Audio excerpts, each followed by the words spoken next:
Turabasuhuje tunabaha ikaze abakunzi ba HD Global Media n'umwanya amakuru agezweho mu Rwanda ndetse no hirya no hino ku isi. Kiye mugiye kubana nitwa Dani Hambo nk'ibisanzwe.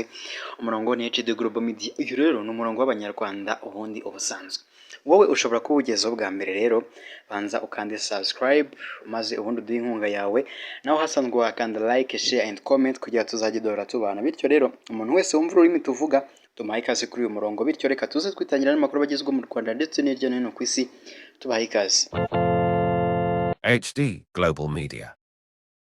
Reka amakuru yacu tuyahereye mu karere ka Nyamasheke aho ni mu gihugu cy'u Rwanda. Umugabo w'imyaka 62 wo mu karere ka Nyamasheke ufite umugore bashakanye byemewe n'amategeko yatawe muri yombi akekwaho gusambanya umwana w'imyaka 12 wari uvuye kuvoma. Byabereye mu mudugudu wa Boreza, akagari ka Gitwa, umurenge wa Gihombo ku wa 24 Ukwakira 2025. Isaa 9 n'igice nibwo umugabo bivugwa ko yategeye uyu mwana mu nzira avuye kuvoma aramusambanya, amubwira ko yongera kumugurira akantu nk'uko asanzwe abigenza. Kuri iyi nshuro abaturage bababonye bavugiriza induru, umugabo ariruka ariko aza gufatwa saa 11 z'umugoroba. Umunyamabanga nshingwabikorwa w'umurenge wa Gihombo Niyitegeka Jerome yabwiye ikinyamakuru ko uyu mugabo afungiye kuri sitasiyo y'urwego rw'igihugu rw'ubugenzacyaha RIB ya Gihombo mu gihe iperereza rigikomeje. Mu Rwanda gusambanya umwana uri munsi y'imyaka 18 ni icyaha gihanwa n'amategeko. Ugihamijwe n'urukiko ahanishwa igifungo cy'imyaka 25 cyangwa igifungo cya burundu igihe uwasambanyijwe byamuviriyemo indwara zidakira. Tuvuye kuri inkuru ya Nyamasheke y'uyu mugabo mu by'ukuri ibabaje yasambanyije uyu mwana, tunerekeze n'ubundi mu karere ka Rusizi. Naho ni ku nkuru ibabaje ni y'umusore w'imyaka 20 wo mu karere ka Rusizi yatawe muri yombi akekwaho kwica nyina, amukubise ikintu mu mutwe ku buryo bamusatse inyundo, aho bikekwa ko yabikoreshejwe no kugira ngo ahite amuzungura. Nyuma y'aho bimenyekanye rero yahise yikingirana mu nzu yikata igitsina ariko nticyacika. Byabereye mu mudugudu wa Rwibutso, akagari ka Gatereri, umurenge wa Butare, ko hari kwa 23 Ukwakira 2025. Mu masaha y'umugoroba nibwo abaturage bamenye ko uwo mubyeyi yitabye Imana, babanza kugira ngo yazize uburwayi kuko yari asanzwe arwaye. Bukeye ubwo bategura imihango yo kumushyingura, imva yari imaze gupfuba. Hari umuturage wagize amakenga arebye umurambo asanga nyakwigendera yakubiswe ikintu ku mutwe. Bahise bakeka ko ari umuhungu we. Bamushatse ngo babimubaze yinjira mu nzu arakinga, bamukinguje ku ngufu basanga amaze kwikata igitsina ariko kitacitseho. Umunyamabanga nshingwabikorwa rero w'umurenge wa Butare Ntawizera Jean Pierre yavuze ko ngo uyu muryango batari bawufite mu miryango irimo amakimbirane, ngo arakekwa ko yamwishe kugira ngo amuzungure imitungo mike afite kuko yari umukecuru w'umukene. Barasaba abaturage rero kwirinda gushaka imitungo bitanyuze mu nzira nziza. Ukekwa afungiye kuri sitasiyo ya RIB ya Nyakabuye mu gihe iperereza rigikomeje. Mu nyemerero tuve ku makuru avugwa mu Rwanda twerekeze hanze y'u Rwanda.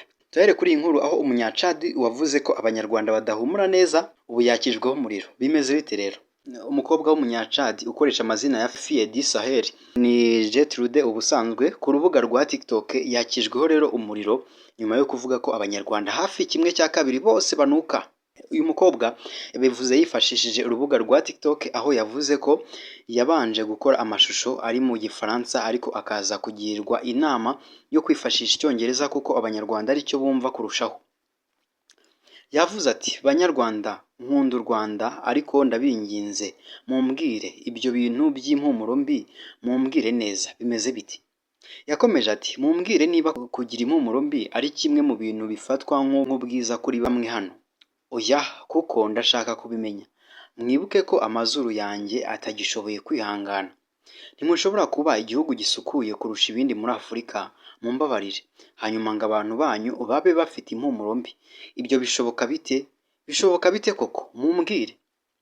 Yavuze ko nubwo bimeze gutyo 1/2 cy'abanyarwanda bahumura neza ariko abandi baba bafite impumuro idashamaje.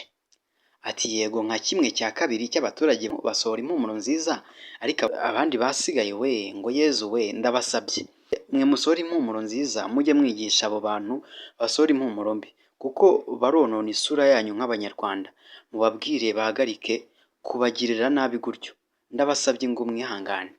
Nyuma y'ubu butumwa rero uyu mukobwa ntabwo yakiriwe neza ndetse bamwe batangiye kumubwira ko yibeshye ko ku byo avuga kuko ashobora kuba yarumvise umuntu umwe cyangwa babiri badahumura neza akagira ngo ni u Rwanda rwose. Umwe aseka ati kimwe cya kabiri cy'abaturage wahuye n'abatuye u Rwanda bose. Abandi baje bamubwiye ko mbere yo kubanza gushinja abantu kunuka nabi yakabanje akiga kuvuga neza Icyongereza. Uwitwa Kesi ati inshuti yanjye iyo mpumuro si y'Abanyarwanda, ni impumuro y'ubutsinzi amazuru yawe ataramenyera.